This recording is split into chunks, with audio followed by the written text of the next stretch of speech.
सुनना कि बाबा अगली कथा में एक पत्र तुम्हारा भी भेजे और उसमें लिखा हो कि मेरे मन की बात बाबा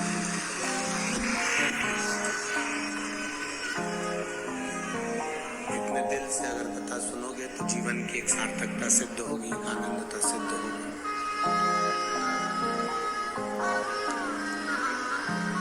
लक्ष्मण जी को भेजा कि पहले तुम मांगो। लक्ष्मण जी गए, भैया राम के चरणों को प्रणाम किया। कौशल्या जी ने कहा हमारे यहाँ की रीति है, जब राम जी राजा बने हैं, अवध के सिंहासन पर जो बैठेगा उससे जो मांगोगे वो देगा। लक्ष्मण जी ने मांगा कि मुझे भैया राम के चरणारविंद की सेवा चाहिए। राम जी ने सेवा दे दी। भरत जी से कहा आप मांग लो। भरत जी ने राम जी के चरणों की सेवा मांगी, उनको भी सेवा दी। शत्रुघ्न से कहा गया कि तुम मांग लो, तो शत्रुघ्न जी ने भरत जी के चरणों की सेवा मांगी, तो उनको दे दी।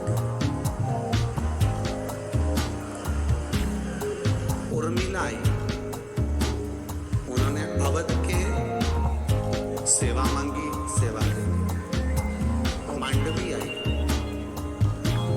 उसने अपने पति के चरणों की सेवा मांगी, वो दे दी। शत्रुघ्न जी की धर्म पत्नी शुभकीर्ति है।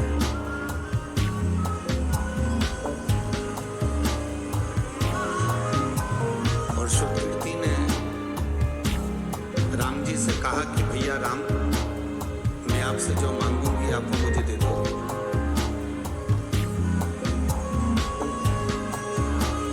मैं जो मांगूंगी वो आप देना पड़ेगा।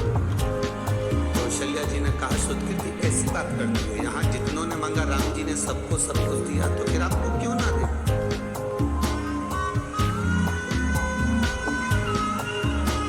आपको मना थोड़ी ना है, आप मांगोगे मिलेगा।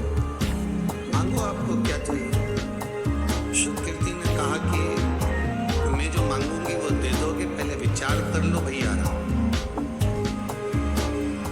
भैया राम, आप पहले विचार करो, जो मांगूंगी वो देना पड़ेगा। हाँ मांगो। शुद्धकीर्ति ने फिर कहा पक्का पक्का। सीता जी ने कहा शुद्धकीर्ति तू मेरी बहन होकर ऐसा बोल रही है, तू तो मांग ले जो चाहिए तेरे को राम जी से। शुद्धकीर्ति ने कहा पहले मुझे संकल्प दो कि मैं जो मांगूंगी वो मुझे देना पड़ेगा। सीता जी कहती हैं ऐसी बात कर रही हो तुम तो कि संकल्प लो।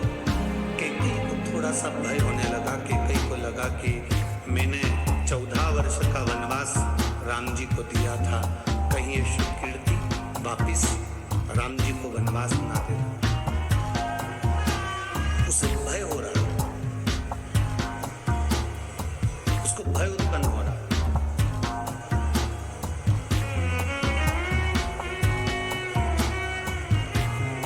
मांगो। भैया राम ने कहा शुद्धकीर्ति मैं वचन देता हूँ शुद्धकीर्ति, मेरा वचन है तेरे को, मैं तुझे वचन देता हूँ कि जो तू मांगेगी मैं तुझे दे दूंगा। मांग ले तुझे क्या चाहिए।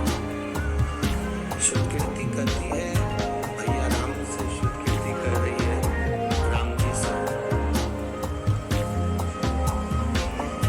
कि भैया मुझे केवल आपने जो वन में कपड़े पहने थे, वल्कल वस्त्र, वो वन के कपड़े मुझे दे दीजिए। राम जी ने पूछा तू उस वल्कल वस्त्र का, उस वन के कपड़ों का, उस वनवासी वस्त्र का करेगी क्या। शुद्धकीर्ति कहती है जो राम अवध के राजा बनने वाले थे, समय के चक्र ने घुमाकर उनको 14 वर्ष के लिए वन भेज दिया है। घड़ी बांधना अपने हाथ में है, पर घड़ी का समय अपने हाथ में नहीं है। अच्छा और बुरा समय उस काल अधिपति महाकाल के, ये अपने हाथ में नहीं है, ये अपने हाथ के अंतर्गत नहीं है।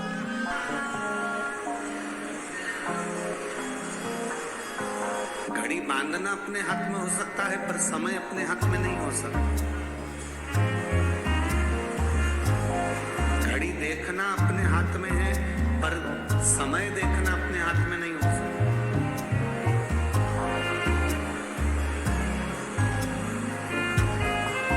दुनिया का कितने से भी बड़े से बड़ा विद्वान व्यक्ति क्यों ना हो, बड़े से बड़ा ज्ञानी व्यक्ति क्यों ना हो, बड़े से बड़ा चतुर व्यक्ति क्यों ना हो, कितना बड़ा भी ज्योतिष आचार्य क्यों ना हो, कितना बड़ा भी विद्वान व्यक्ति क्यों ना हो, कितना बड़ा भी विद्वान क्यों ना हो, वो घड़ी देख सकता है, पत्रिका देख सकता है, नक्षत्र देख सकता है, पल देख सकता है, फेस रीडिंग कर सकता है, हस्त रीडिंग कर सकता है, वो सारी रीडिंग कर सकता है, पर वो आने वाले समय की गणना नहीं कर सकता कि आने वाला समय कैसा होगा।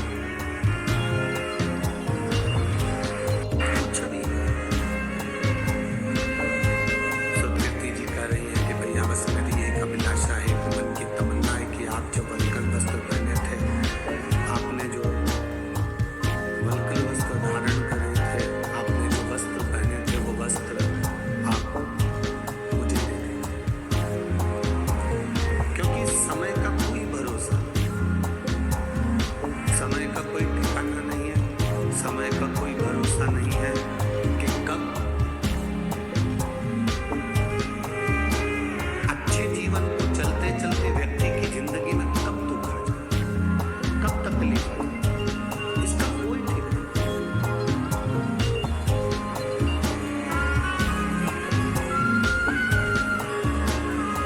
कई लोग कहते हैं गुरुजी हमारी जिंदगी में क्या दुख ही दुख है, हमारे जीवन में क्या तकलीफ है, हमारे जीवन में क्या कष्ट ही कष्ट है, हमारे जीवन में क्या परेशानी ही परेशानी है। हम उनसे कहते हैं तुम्हारे साथ रहने वाले लोग बदल जाते हैं, तुम्हारे दोस्त बदल जाते हैं, रोज भोजन करते हो तो सब्जी बदल जाती है, रोज महीने 2 महीने में तुम्हारे कपड़े बदल जाते हैं, 6-8 महीने में साल भर में तुम्हारा जूता चप्पल बदल जाता है, 2-3 दिन में तुम्हारा फैशन बदल जाता है। बोलो सही है कि गलत है? जब कपड़े बदल सकते हैं, दोस्त बदल सकते हैं, हमारा फैशन बदल सकता है, हमारे चप्पल जूते बदल सकते हैं, पादुका बदल सकती है, तो इतना विश्वास मानकर चलना कि तुम्हारी जिंदगी में अगर दुख का समय चल रहा है तो वो भी एक दिन बदलेगा जरूर, और सुख का समय आएगा जरूर, कष्ट का समय समाप्त नहीं होगा। 500 वर्ष हो गए और संघर्ष करते करते जब 500 वर्ष हुए,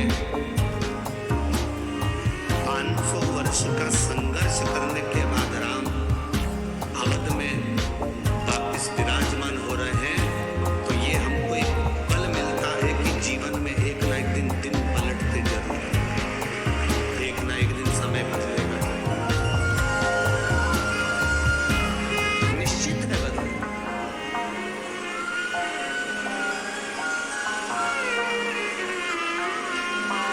और शंभो शरणे मां घड़ी रे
कथा होती है उसमें जो लोग कथा के पंडाल में डेरा लगा कर बैठते हैं वो केवल कथा के पंडाल में नहीं बैठते, ये कथा का पंडाल नहीं है।